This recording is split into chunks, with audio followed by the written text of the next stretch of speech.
Okay, so now you kind of got me thinking because so you're telling me that Yeah. the end of season 2 of Rebels, Ezra was in like season 4. Like okay, so we saw, at the end of season 2 we saw what happened in season 4 and the aftermath of that. Yeah. Okay, now my head's just exploded.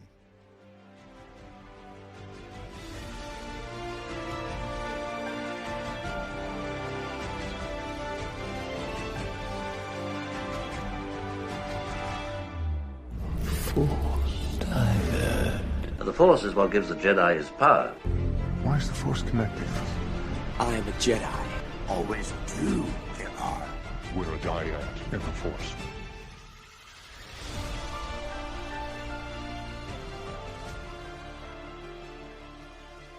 What's going on, everyone? Welcome to another episode of the Force Dyad Podcast. This is episode 57.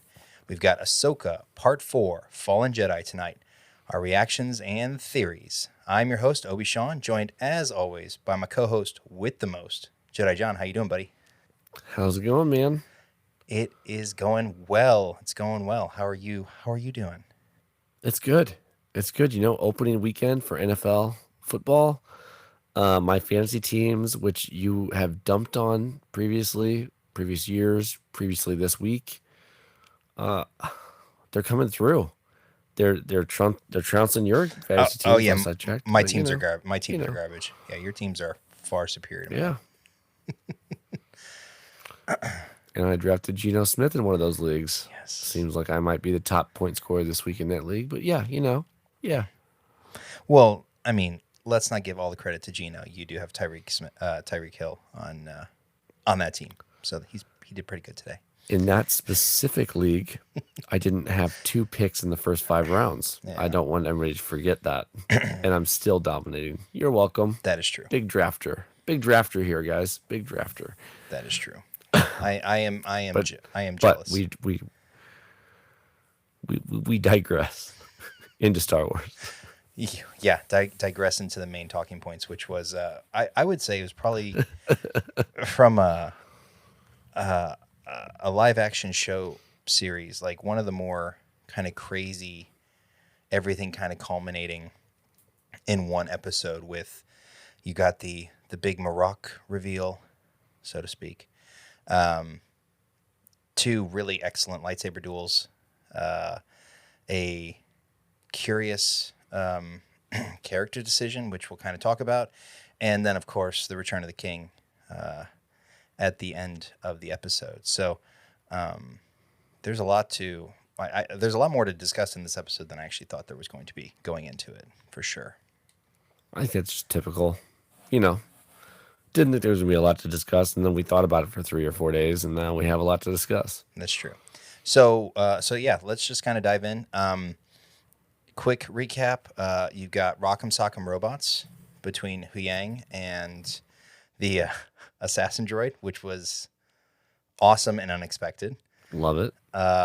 You've got 2 excellent lightsaber duels, but the Sabine and Shin rematch, and Ahsoka and Marok in the forest.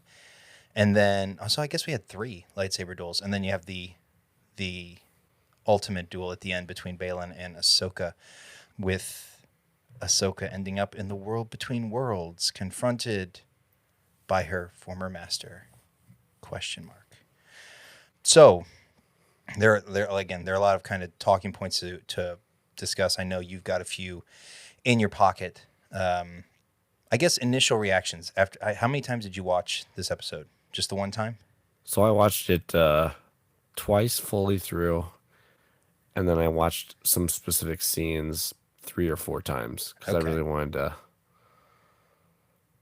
just get the full view, I guess you could say. Like some of the lightsaber duels I watched, especially the Marok, and then the final one with Ahsoka being pushed over, because I know we had talked last week briefly about some stuff, and I'm like, I remember seeing that, but it wasn't present when she got pushed. So, was it open? Was it not open? I don't know. Good discussion points. Mm-hmm.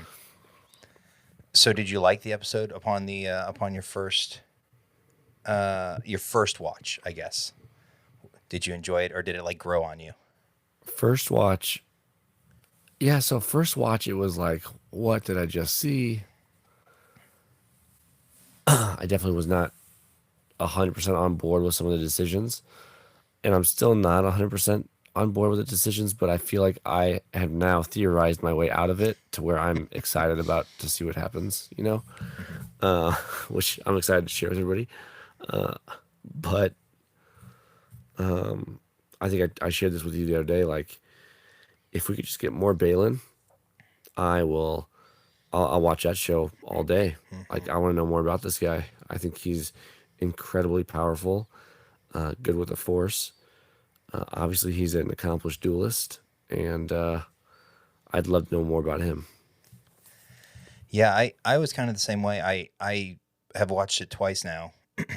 Watched it the second time actually yesterday because I feel like upon my first watch, I enjoyed the duels. The end fight scene was great. I had a real issue with Sabine's decision and how it and how it relates to her character, right?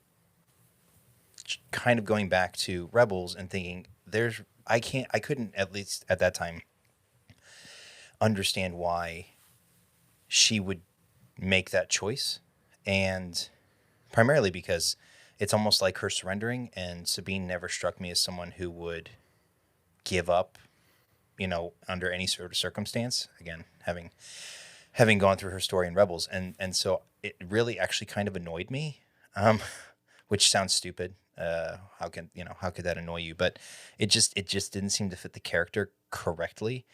And then when I watched it the second time, I kind of tried to look at it through the lens of her longing throughout Rebels to find a family, like a belonging, especially since her family had cast her out, at least until they kind of get back together, right? And Phoenix Squadron was her family eventually, and being that Ezra and Ahsoka was never a part of that, and so Hera and Ezra, and Zeb, I'm sure, are her family, and so I guess in that respect, right, she's making the decision, the only decision she thinks will get her a part of her family back, and so when I look at it through that lens, it makes a little bit more sense, and I'm less annoyed by it, and I can understand it more. So I will say probably my grade probably went up an entire point after my second rewatch because I looked at it from that particular scene from a different point of view. From a certain point of view, Exactly. So first thing before we kind of get to the broader or the bigger talking points, right? We get the Marok Ahsoka fight and the not even a reveal, right? But everyone was theorizing who's Marok? Who's Marok? Is it Ezra? Is it Cal? Is it Kanan? Is it? I don't even remember some of the crazy other theories they were, right? But they, he was a nobody, right? Or I think he's some sort of reincarnated Inquisitor with like a Night Sister zombie type thing, where they found an Inquisitor and they reanimated his corpse, basically. yeah. The only thing that I'm struggling with on that, like, I'm personally happy Marak was just Marak. Like, I didn't need him to be any old character. I didn't need a callback for anything. Um, the only thing that I had a problem with was, like, I know the big theory is, oh, Night Sister magic, whatever. I just feel weird because the Night Sister magic is always that fluorescent green Mm-hmm. and not that dark, neutral, earthy green we got out of Marak. Mm-hmm. So I don't know if that's just because of the magic that was used or if that's how, Morgan Elsbeth just operates and that's what the magic she used did to him. It makes me think that it wasn't exactly Night Sister magic. It might have been mixed with something different. But at the same time, I was okay with it because I did not want him to be some other character that we have known from the past. Mm-hmm. Yeah, and when those theories were kind of floating around, right? Is it especially like the Ezra and somebody was again. I saw so many Cal Kestis theories, which made absolutely no sense. the thinking was, how would that character become kind of subservient to Baylan and Morgan, right? Like, and it would almost have to be kind of a zombified trance, if you will, right? Like, so if it wasn't some sort of zombie spirit or like a zombie or a spirit or what have you, it was somebody who was clearly entranced throughout the whole thing. So, but yeah, outside of Night Sister Magic, I don't know. I mean, there's nothing that I'm aware of on the dark side of the Force that creates that sort of result, I guess, when someone's cut down. But yeah, I was not excited, but I was pleased that it was absolutely nobody special, and a perfect kind of throwaway character. And then at the same time, you get Shin and Sabine, and I don't know, the her kind of tapping into the Force, right, with that kind of Force push. Did she use the Force? Is that what we're calling that? Was that a Force push? Like a quick, like, it was like a, that's it. That's all I got. It was the extent of her cup training, right? Her cup training was cut short, and so that was all she had learned at that point. The cup won again. The cup won again. It's okay. I actually thought it was her reaching or like trying to pull for the saber, and it was Shin immediately looking down, and then talking with Keith, he's like, "Oh no, she force pushed her." And then I watched it again. I was like, "Oh, yeah, I guess she did." And then of course she shoots her her whistling birds, or not, I don't know if they're truly whistling birds, but that was kind of cool. Her shooting her wrist gauntlets at Shin as a retort. That duel was good. Obviously, the training with Hu Yang has been paying off, at least in some respects. The main duel with Baylan, right? I think you one of the questions you had was why does she choose to go single bladed, right? Did you ever headcanon your way or rationalize your way through that one? I did. I decided that she knew that she was going to need the strength behind holding a single saber versus two, because she knew that he was going to be a powerful striker, and just the dual wielding was not going to be strong enough to hold. Because most of the time when she pulls out her Shoto blade, she's on the offensive a lot. Most of the time, I would say, in general. Outside of when she's really just dodging or repelling blaster attacks, which, dual wielding lends itself to those defenses. But as far as a heavy blade strike, without a dual wielder, which is, excuse me, why I was surprised she went single bladed against Marok and Baylan. I felt like against Marok she should have used two, because she was going to be against a double bladed lightsaber. But against Baylan, I think she just knew that she would need the strength of just wielding one. So that's what I came up with in my head, at least, to make it okay. Well, and I would agree with that. I actually think I saw something online about that earlier today. That the fight stance is more samurai-like, right? The single-handed, her style, anyways, versus the knight. Yeah, fighting style of Baylan. It immediately reminded me of episode 2 when Anakin was dueling Dooku, and his stance in the hangar was straight up after he lost his second lightsaber, or he didn't have it yet. But he immediately went straight up, and that's how Ahsoka started off with Baylan. Yeah, and so leading into that fight, right? You get him sitting there on the rock. Anakin spoke highly of you, right? Funny, he never mentioned you. It makes me wonder, right? If he's, because I think, and we can talk about this, I guess, when we get to the Sabine bit, but the way that he's able to tap into the Force and instantly know people's weaknesses, right? Like with Ahsoka, it's clearly that sort of relationship, that unrepaired relationship with Anakin. We learn, when he pulls it on Sabine, that it's obviously her family or her desire for a family, and he's able to almost like force talk his way into people's heads before the fight even starts and kind of get them off, uneasy, which is awesome. It's very it's very like Palpatine like, not maybe to the same extent that he's able to manipulate, verbally, but it had a very similar feel to the way that he could just use his words to kind of, in a way, either get under someone's skin immediately or inevitably with Sabine get what he wanted. So I thought that was interesting. I think it was also, it's interesting with him because he was talking to Ahsoka, and he said that like we could do this another way, but you only know one way. Mm-hmm. And it was an interesting line, and I know I just butchered it, but at the same time, he called her out for always being on the attack, so to speak, and always causing like it had to be a duel to finish it, Mm-hmm. And that was very much an Anakin way of looking at things. Like you had to win the battle to end that, whatever it was. And you could tell that he wanted a different way, and he got it with Sabine. But he knew immediately, like he's like, I would totally do this differently with you, but I know it's not going to fly. So here we go. So very interesting.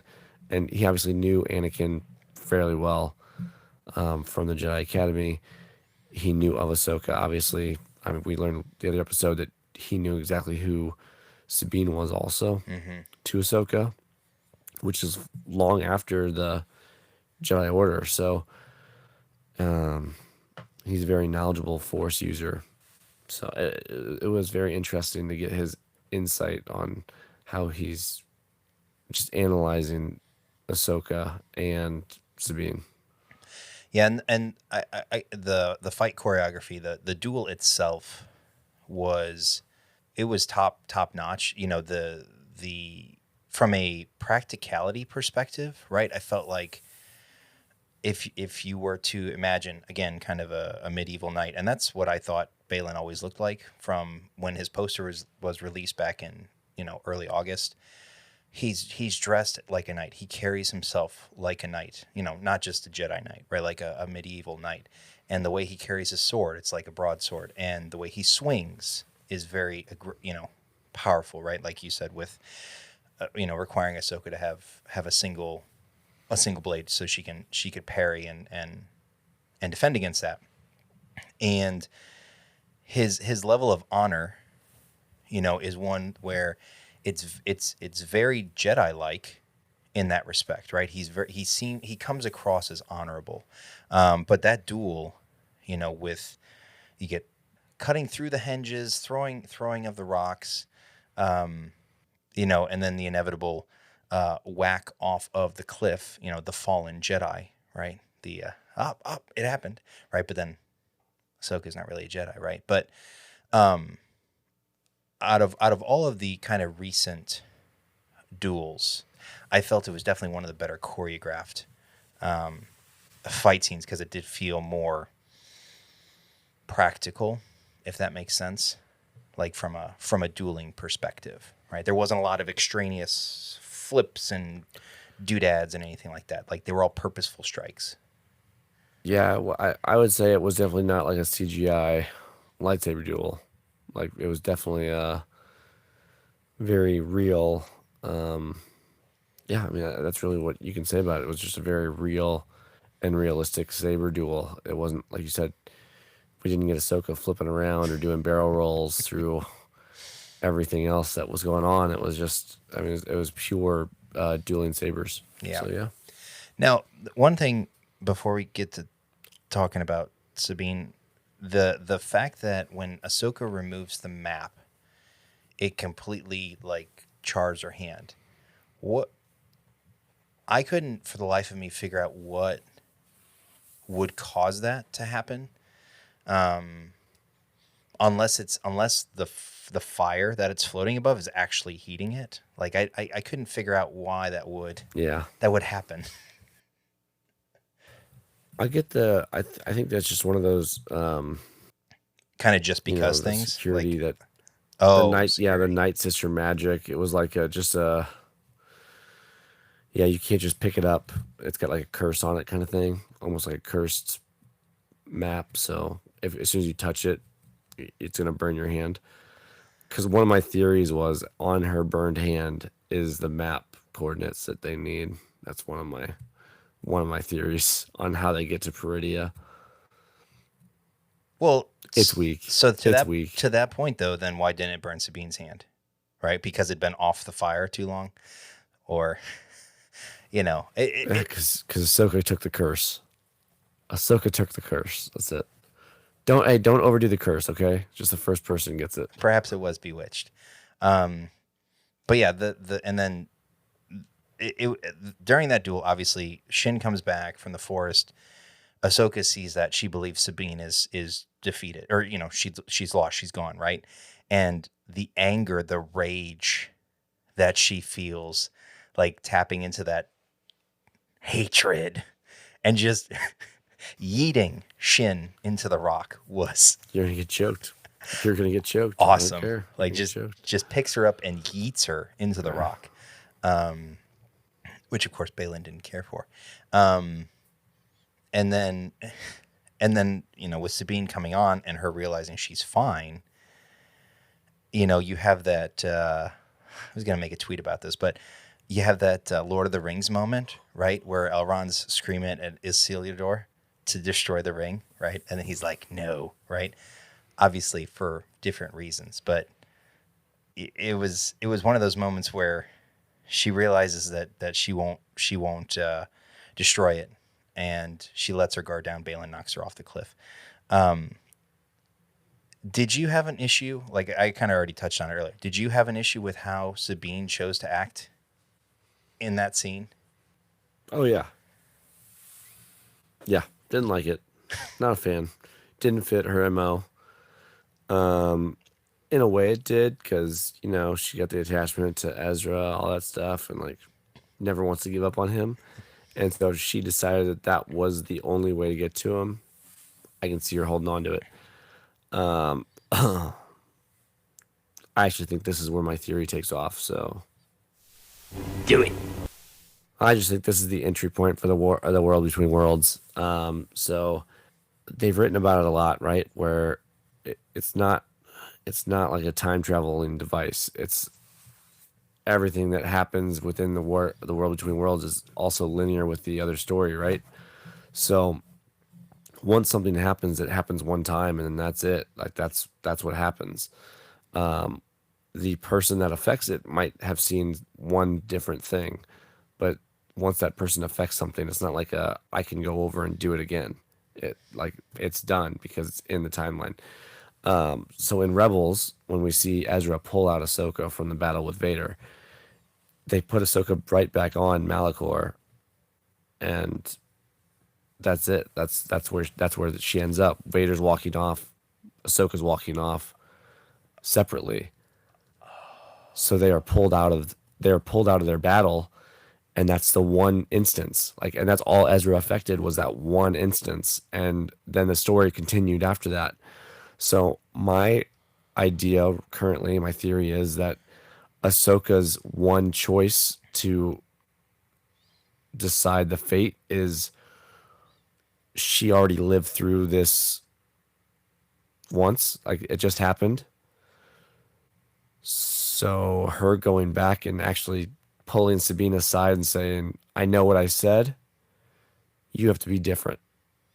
So like on Sabine's way to the battle, older Ahsoka is going to come and say, I need you to do this differently than what I just told you 10 minutes ago to do. And so that's going to be the change that Ahsoka makes. Okay. Because I think when she pulled her aside and asked her, can I trust you? I think that goes back, and it could have been then. Like Ahsoka could have already pulled the switch out, so to speak, back at the ship with Sabine. And so her saying, can I trust you, was the moment that she'd already given her. But we won't know until we see the War Between Worlds. World Between the World Between Worlds scene that we're gonna get next episode. Interesting. So Because then it's gonna make sense why Sabine. Then it's gonna make sense why Sabine acted the way she did, because Ahsoka affected that plot point. okay, so now you kind of got me thinking, because so you're telling me that the end of season 2 of Rebels, Ezra was in like season 4. Like so we saw at the end of season 2, we saw what happened in season 4 and the aftermath of that. Yeah. Okay, now my head's just exploded. Because the loop, the World Between Worlds, a loop. It's not a time travel device. Right. Like, No, Dave Filoni said multiple times. It's not. It's supposed yep. to be like a window. Like Mm-hmm. it's supposed to be a window into a scene. So it's going to be a loop. And like I said before, like Ezra wanted to pull Kanan out Right. of his demise, and as soon as Ahsoka like was there, she's like, "Don't do that, because if you pull him out, you don't survive. Like you don't survive that situation, which means you won't be here right now. So you can't affect that." And so I think I think that's we're gonna get a loop situation next episode, and it's gonna show where Ahsoka tells Sabine, "This is the only way that anyone gets what they want, is if you act like this," because what she already saw didn't work. So by that stretch, then, Ahsoka dies at the hands of Vader on Malachor, but Ezra fixed that from happening. Yeah, it could have. Yeah, Basically. I mean, Vader had her Oh yeah. on the ropes, and Ezra pulled her out. Oh my God, my head's exploding right now. Okay, so let me see if I have your theory correct. All right, so Yeah, that's really interesting. Yeah, okay, so your thoughts are that Ahsoka has already basically they've played through that duel with Baylan, the duel with Shin, the duel with Marok, which is how she knew how to attack through the spinny lightsaber, the double-bladed helicopter spin, right? Because it was perfectly fluid, and that would make sense if this is your theory, right? So she's already done that. They've already done that, right? So, but she doesn't know that Sabine, so she would know that Sabine was going to come back, like was going to make it past Shin, at least initially. And so she's basically rehashing like a Groundhog Day type thing, except that she manipulated one. So instead of trusting her to destroy the map, right? Because that was the thing that frustrated me the most, was that they spent all of last episode kind of rebuilding that whole trust thing, and then in the first 30 seconds of this episode, they just completely destroy it because she's questioning whether or not she can trust her. So you're thinking that Ahsoka does trust her to do that in the first go round, and it doesn't go well. And so, right. And she kind of sees, or she has seen what is a result of how Sabine acts in the first go around. And so this time is the do-over where, like you said, she convinces her to basically give the map over because the timeline that was created by not doing that is worse. Yeah. Wow. Yeah.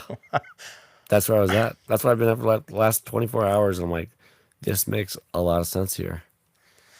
Because as a viewer, we wouldn't know that the timeline was altered yet.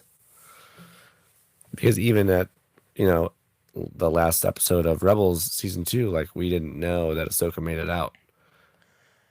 We assumed the temple crashed out on both of them. And well, except that at the end of season 2, although we know that Vader survived because, Well, that's Vader why survived. That's why I asked you, because you see Ahsoka walking out with the Maori or the owl, right? The daughter. Yes, right? but we did not know how Right. the duel finished. Exactly. Okay. So that's what I'm saying. Like, so we saw the end result of Ezra already doing that from 2 seasons later. That's okay. So I was following. Yeah. Okay, so I was following that correctly. Yeah. That is wild. Because it would be, unfortunately for me, in my mind, I'm like, God, that's kind of lazy because we already went through this once. But at the same time, like, it makes perfect sense that we have what the last piece was, and we don't understand something in the middle. And Sure. then they're gonna fill in the gap in the world between worlds. And so okay, so kind of fast forwarding then to that end scene with Anakin, right? And when he says, "I didn't expect to see you so soon," right? So, I mean, Anakin isn't alive, right? He's that isn't actually him, right? Like that cannot be actually unless what they've done is they've jumped somewhere back in time. Like before, like this isn't her like in the world between worlds now or like currently, right? But that still doesn't even make sense because why would Clone Wars There's Anakin be like there? there's two theories that I bought into, right? One was Anakin's used the world between worlds before, Okay, and he was in there and he was able to see future instances, and he decided to pull her out. I don't like that no, at all, because if Anakin had used the world between worlds and been able to see the future, he would also see what he was going to become, and I don't think he'd be very happy with the situation or the No. outcome with Padme or like anything else. So I don't think that one doesn't make sense. That doesn't holds make up. sense. No. But the other one was that someone else is playing a trick on her in the world between worlds, similar to Palpatine playing a trick on Ezra Bridger, making him see his parents. Because at the end of the episode, we get Vader's theme at the end. So it makes me think there's some evil stuff going on behind Anakin being there. So with that last theory, the second theory, because I don't, or your second thought, I don't know if it's a theory, but that first one doesn't. Yeah, I don't buy into the first one, so No, you're good. me neither. Because again, if that was actually him, and it still doesn't make sense because he's dead, right? Like so. Yeah, but he also wasn't a ghost. I mean, he didn't look like he was a ghost. Sure. So is he an apparition, right? And to your point about Palpatine trying to convince Ezra to rejoin his family, like that wasn't. It was just not even a force projection. It was basically just almost like a Zoom or a Microsoft Teams layer over top of the evil Palpatine, right? He just made himself look fancy, right? And proper and prim and everything like that. Because as Ezra brought down the temple or that temple component, right, then he flickered out and he fizzled away. But the thing with Ezra and Ahsoka being in the world between worlds in Rebels, right? Palpatine uses that some sort of magic, right, to extend himself into the world between worlds because he can't physically go into it. And so Anakin, being his light-sided self, is allowed in, right? Whereas Vader would not be allowed in because he is, of course, dark side and Sith. So if he's like a force projection or an apparition, like he has to be physically there. Like, because I don't think you could project a force apparition into the world between worlds. Now, I've seen some people talk about the discussion that Yoda has with Ezra in the temple in season 1 on Lothal, right? And they were saying that was the world between worlds, but I don't think that was like. Maybe I'm wrong. Maybe we saw the world between worlds before we ever saw it in season 4, but people kept saying, the things I've seen online is if Yoda's able to force project into Everyone's diving in hard on it now. So if Yoda's able to force project in the world between worlds, then of course Anakin would be able to. And I don't think that that's what that was. And so if to your point, or to your theory earlier about Ahsoka having already seen this, that would explain his surprise in seeing her again, right? So soon. If and it would also explain how she knows what they're standing in season 4 of Rebels, right? Because she's not surprised by any of where, like, she's not surprised at where they are, right? She recognizes immediately that if he pulls Kanan out, he's going to affect everything, right? Which makes me think, after listening to what you just said, that she's done this before, and that she's gone there before with Anakin. So it's, and I've heard also things about how we're going to see Clone Wars flashbacks and stuff like that, right? Which, if the two of them went through together at one point, at that time before he became Vader, and they didn't do any sort of exploring, right? Then it would kind of validate your thought that she's seen what happened here once before and then made the tweak.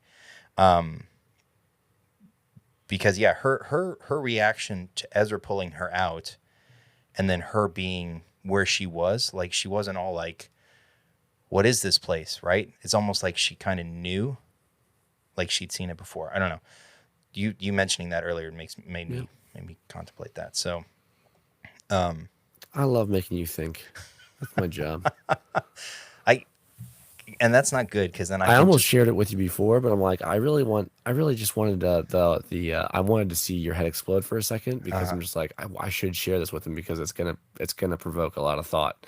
But at the same time, I wanted to see just your face of, oh my gosh, no, yes, no.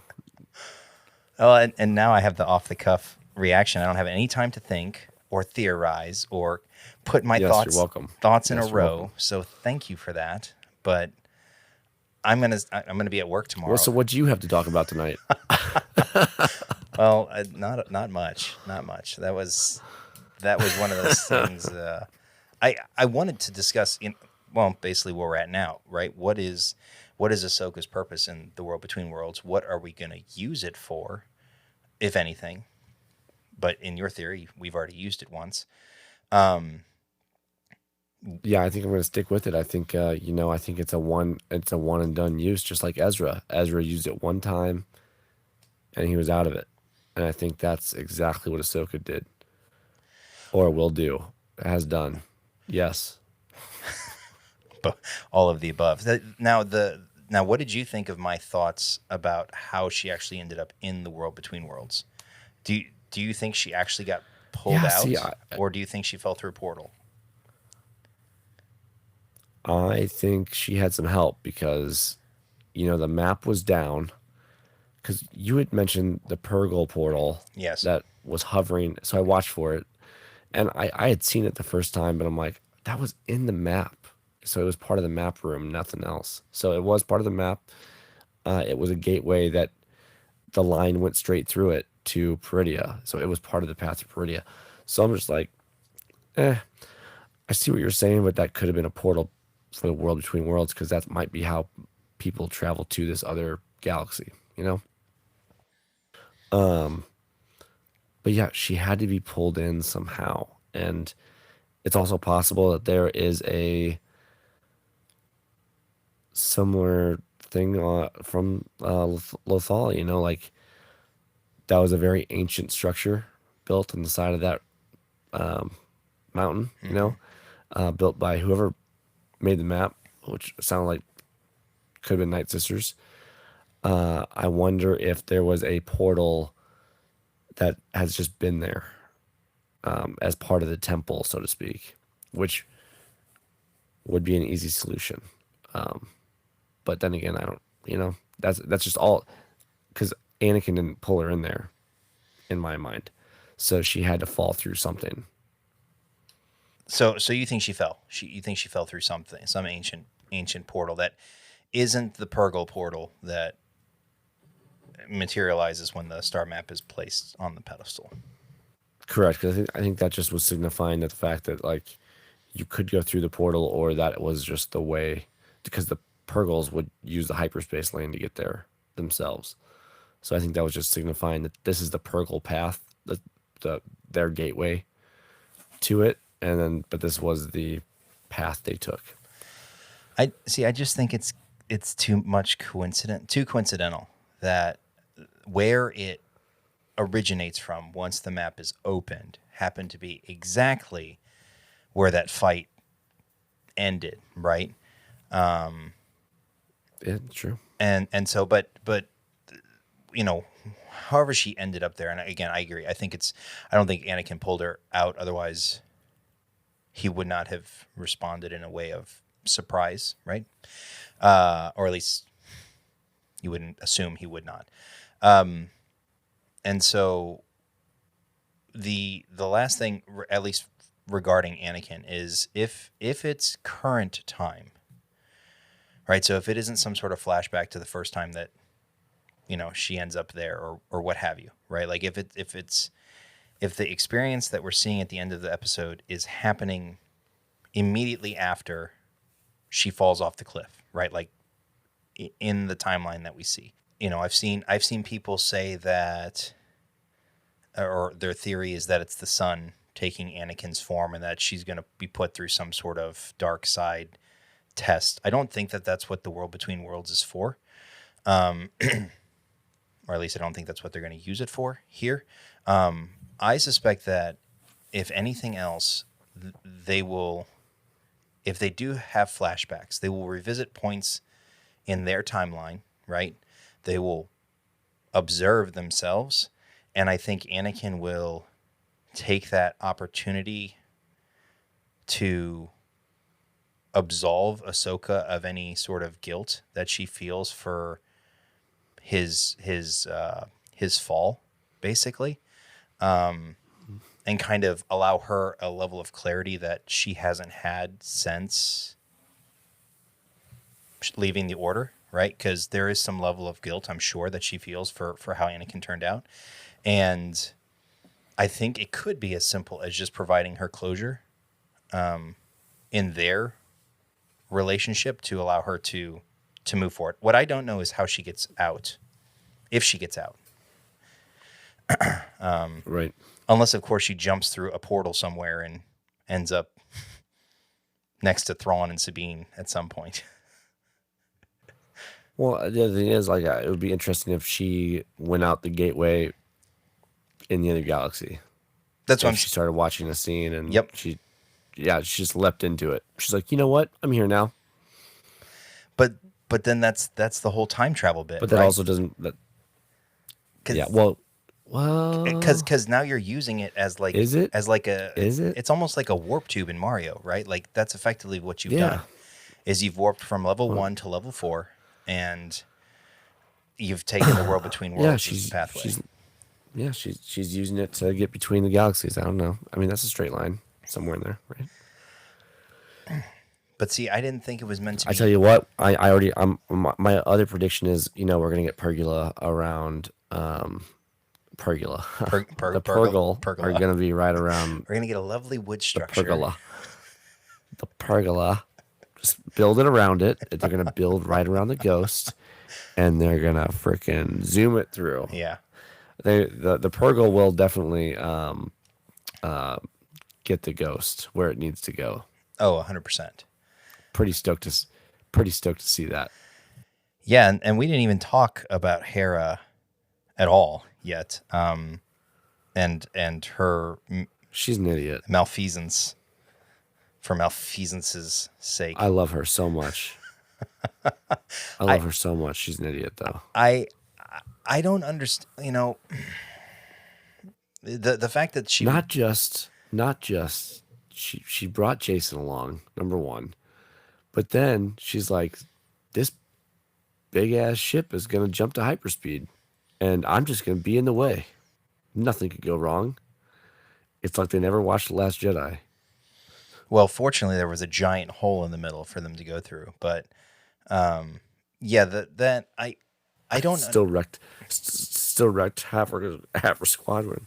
Yeah, I mean, she's gonna get. So I know the synopsis of the episode is Hera risks career. So the question, I guess, is, or a question is, does she go back to the fleet and effectively get stripped of her general, her rank, basically? Does she get space court-martialed, or does she? Because I don't know. You can't handle the truth.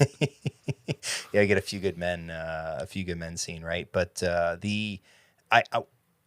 like the Purgle idea. It makes sense because, again, the portal with the star map is, I would say, clearly, and I'm gonna put that in air quotes, clearly the Purgle migration path that would have been used to jump between galaxies, right? And so they're going to use that at some point.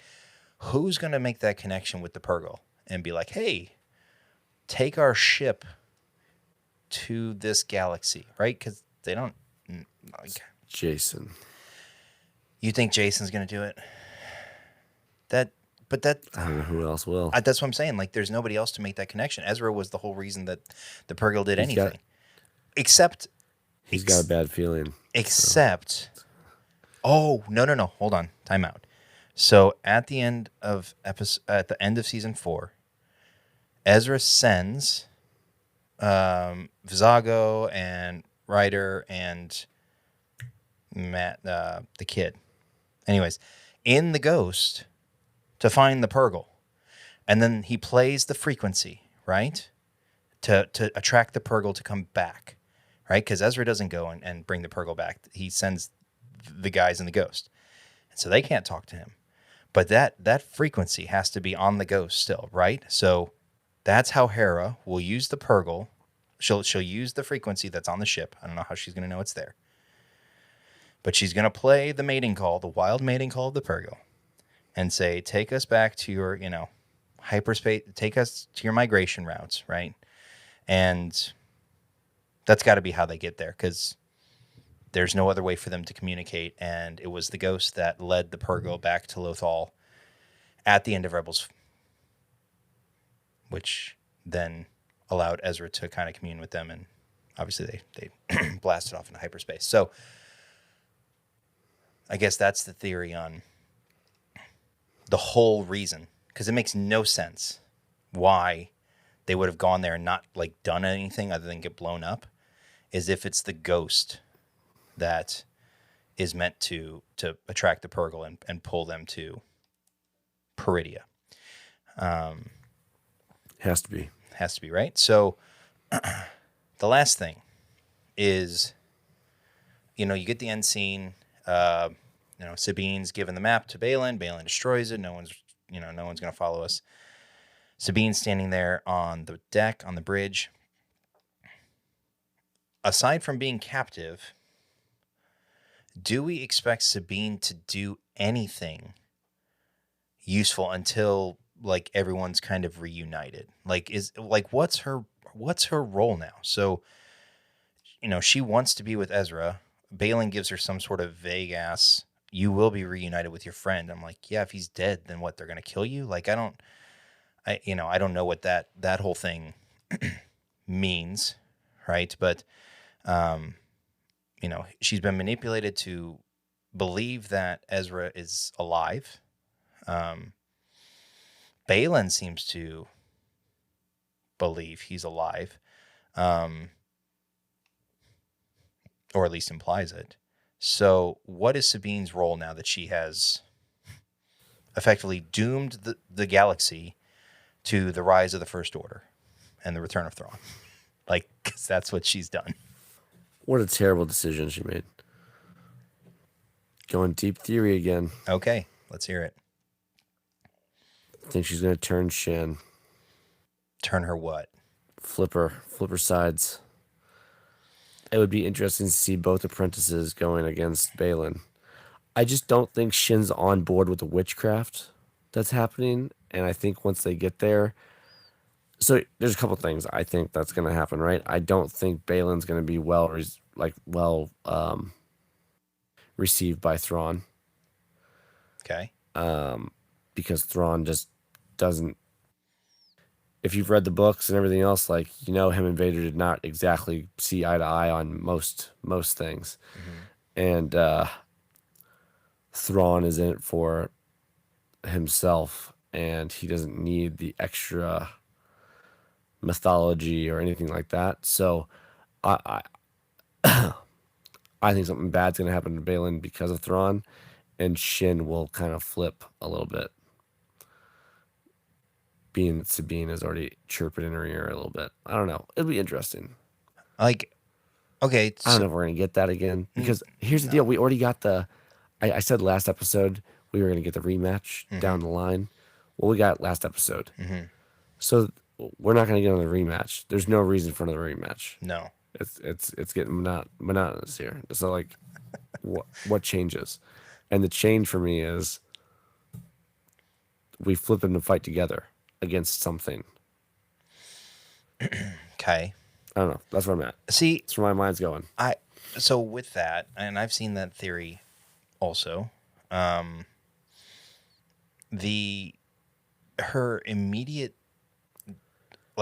Her immediate action to just choke out Sabine, right? After everything. Oh yeah. Right? I mean, she was going to kill her. She would have killed her had Baylan not told her to let her go. And so I don't know exactly. I mean, she told her she has no power.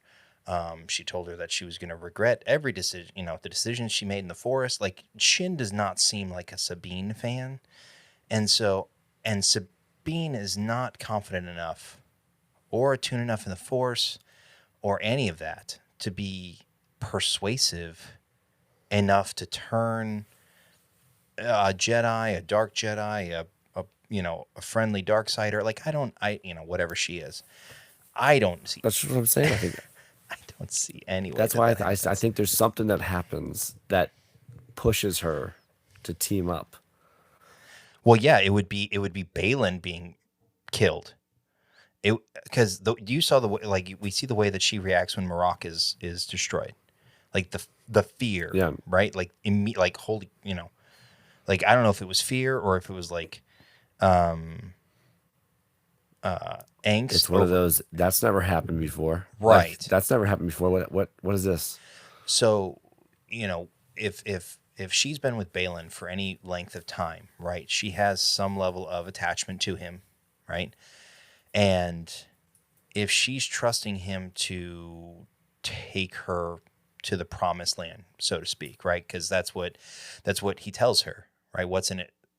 She's like, what do we get out of it, right? And Baylan says, power, greater than you could ever imagine, sort of thing, right? Like, that's the whole reason for finding Thrawn.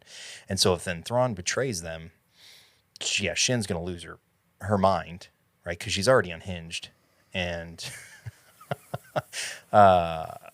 she's the crazy girlfriend that you look the wrong way and she's gonna light your house on fire.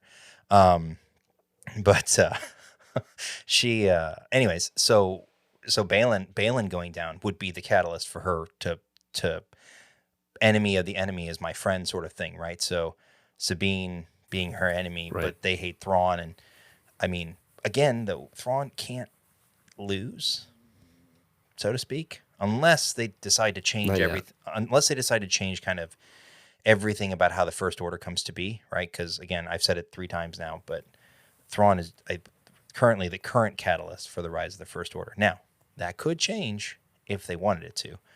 I don't know that they'd want to do that, but to your point, if Shin is going to flip, I think it's going to be kind of like you said. Baylan gets murked by Thrawn, but Thrawn just doesn't strike me as like an immediate. Like, I feel like it would be more methodical and. I mean, they're there to help him, right? Right. They're there to help him. So, and so I'm curious. I guess any other big theories before we kind of wrap up this episode and look ahead to the final four episodes. no, I'm not gonna drop anything else on you. Okay. I'll let it go. My brain can't handle I it. don't have anything else either, but So So yeah, what what kind of grade would you give? We'll do our IMDb discussion real quick, and then look ahead to the final 4 episodes. What grade would you give this episode? So my initial grade for this episode would have probably been like a 7.5 because I was not happy with a lot of it. And I told you I was like super confused about why, and I still am confused. I'm not going to lie about that. I'm still confused on why Ahsoka ended up in the world between worlds. But now that I've theorized myself out of it, and I'm like, oh, this is what could have been happening the whole time, and I'm sold. I'm sold. So I'm in. I'll probably give it like an 8, probably an 8.5. I mean, yeah, probably a point better. I probably would go 8.5. The lightsaber battles were fun. I really enjoyed them. I love seeing Baylan and Ahsoka go at each other. I love the side conversation during that from Baylan. I really, really like Baylan. I really want more of him. Shin and Sabine rematch, knew it was going to happen. Rock'em Sock'em Robots. I texted you that the other day. I'm just like, yeah, bring them. Yes, that I'm was game. awesome. I'm down for that. That was awesome. I just think that that stuff is the fun stuff for Star Wars, and I've seen so many negative people online saying, "Well, if you're going to pull out a lightsaber every episode, it's not fun." There's it goes back to the whole you can't please everybody. If there were no lightsabers, they would be upset about that too. So I don't know. But I really enjoyed the battles, the duels we had. I liked the Marak thing. Like I don't mind it. I was happy it wasn't somebody I didn't want to see. And then yeah, just excited to see the next episode. I can't wait to see what happens when they get there and how we'll figure out how all of our heroes get there also, because it's got to happen. So, what about you? So I'm kind of in the same boat. I would have initially given it probably around the 7.5, like you said, maybe 7.4 or 7.3. I remember Keith texted us his grade originally, and it was a 7.3, and then I couldn't understand how it would have, scored so low. With Sabine's actions not really fitting the character, that really put me off, like I already said.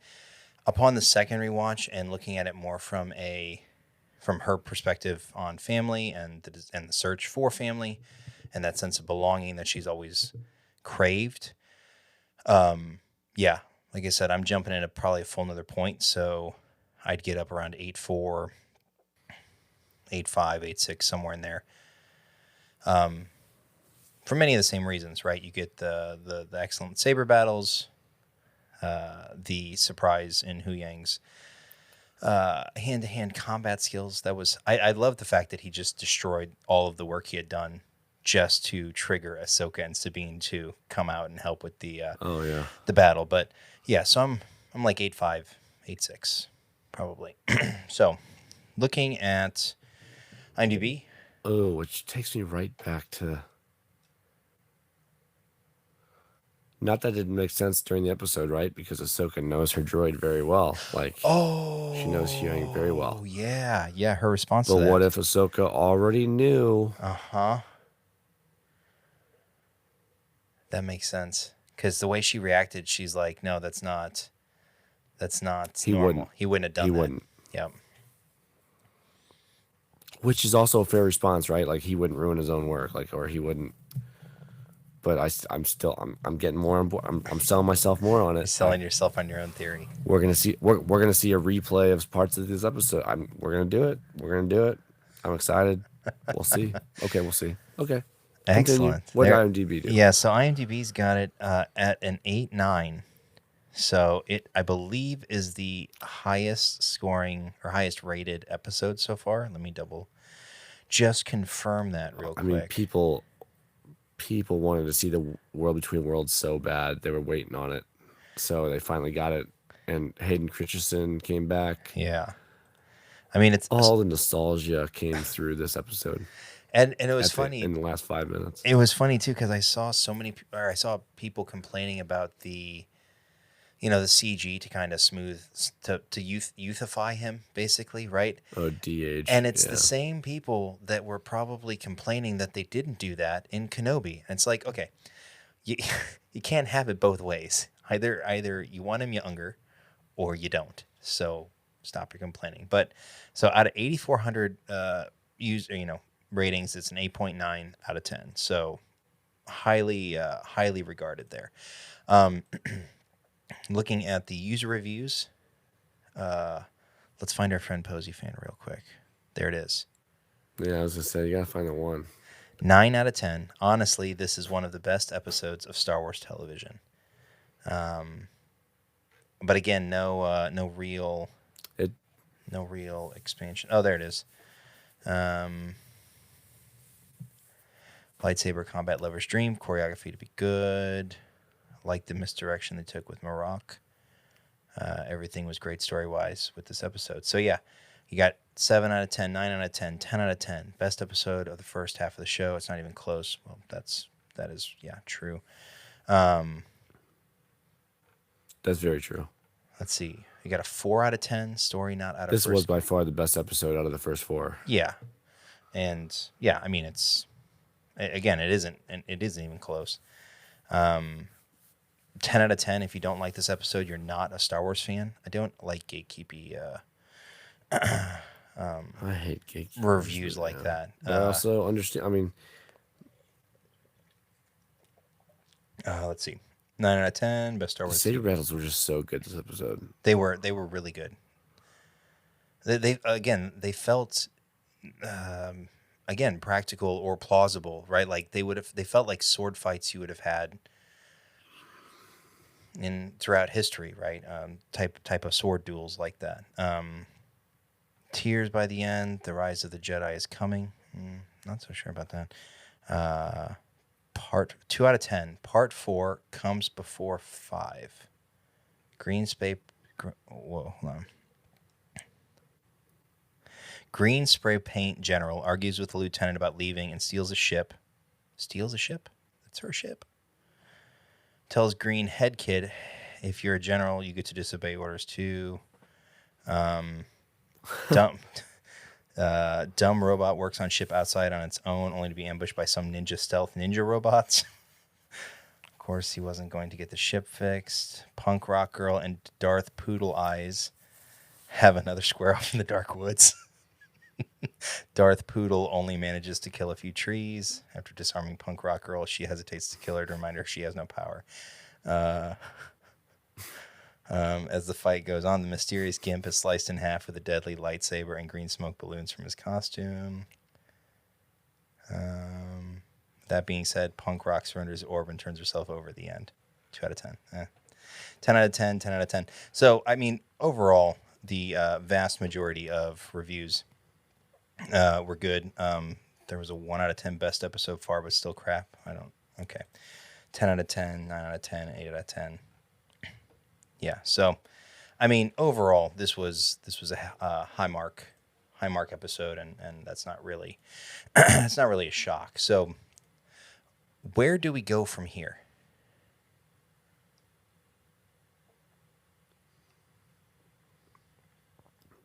The next episode. No, I'm kidding. Well, which is going to be in I think the theaters, biggest right? thing is- They're going to screen that. They're going to screen this in theaters, so it's a clear indication that something's only certain about to happen.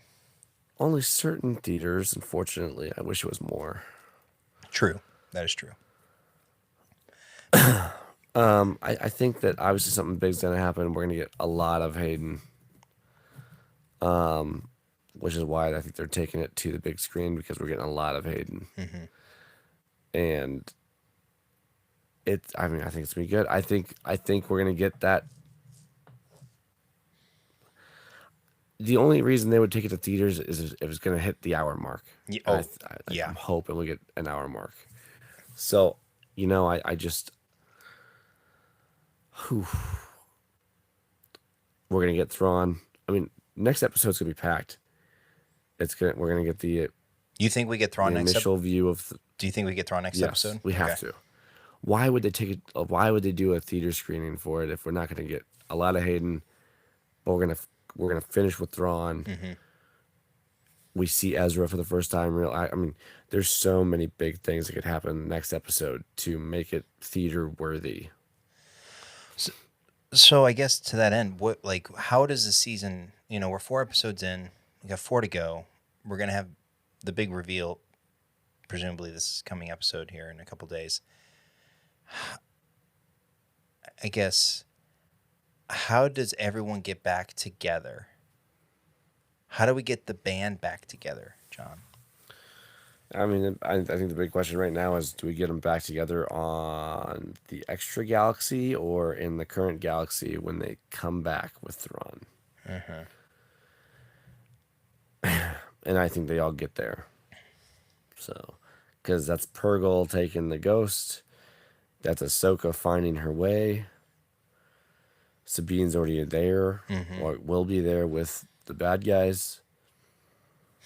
I mean, I think everybody gets there, even though the map is destroyed.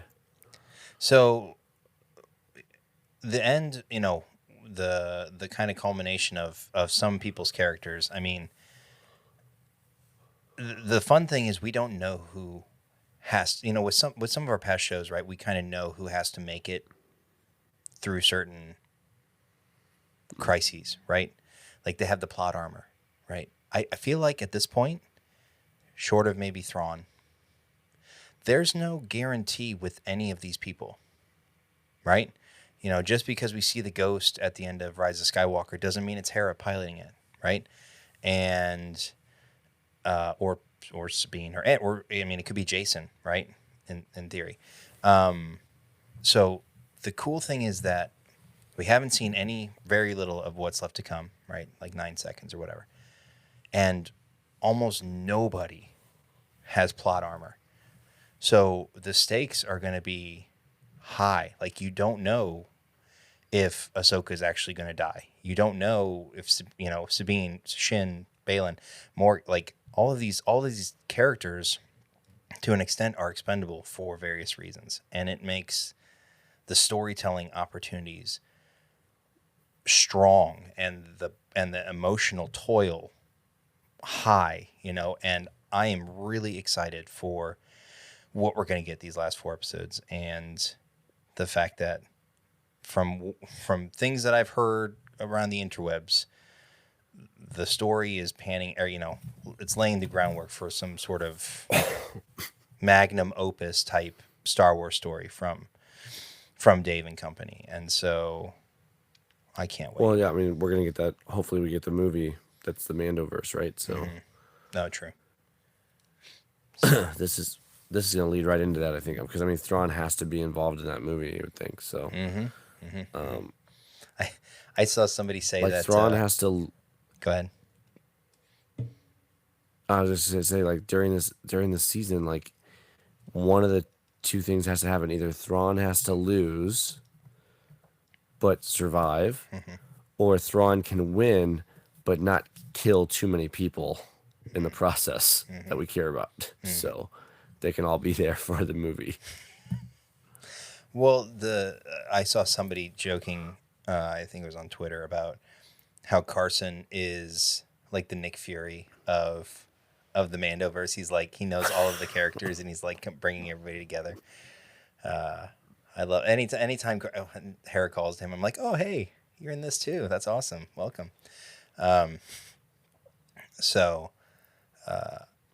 Just to close on Baylan, talking about how much we want more of him. Seeing his performance in this episode makes the loss of Ray Stevenson so bittersweet, because we know we're not going to get any more of him in any sort of content, at least with his voice or with his stature or what have you. And so, it's a treat what we're getting with his character, because he's doing such an amazing job of playing him. But it's sad that this is the only bite of the apple that we get. So it's certainly bittersweet. Yeah, it's hard to see. So anything else for part 4? or look ahead to part 5. No, Not for me. Do you have anything else? no, I've got nothing else. Just as a reminder, in 2 weeks' time, we will be down in Cape Girardeau at CapeCon 2023. Schedule has been finalized. We will be in the podcast lounge at 7 p.m. Saturday night. So if you're down in the Cape area, if you're going to SEMO, or if you're in the area, if you're in the region, come hang out for the come hang out for the weekend. Should be a really good show. There's actually quite a few signings. I know the guy who played Colossus is there, and Red Skull and everything like that. So, and actually somebody who voiced Captain Slavin or Commander Slavin from Rebels will actually be there too. But anyways, September 29th, 30th, and October 1st in Cape Girardeau, we will be again there, 7 p.m. the night of September 30th in the podcast lounge. So again, if you're in the area, be sure to come check us out at CapeCon 2023. But with that, yeah, we're going to bring this episode to a close. So again, if you enjoy the content, please consider liking, subscribing, sharing, rating, following, etc. Be sure to follow us on our social media channels. The information will be down in the show notes. But for John and I, we're going to make our jump to hyperspace. So for Jedi John, I'm Obi-Shawn, and until next time, May the Force be with you.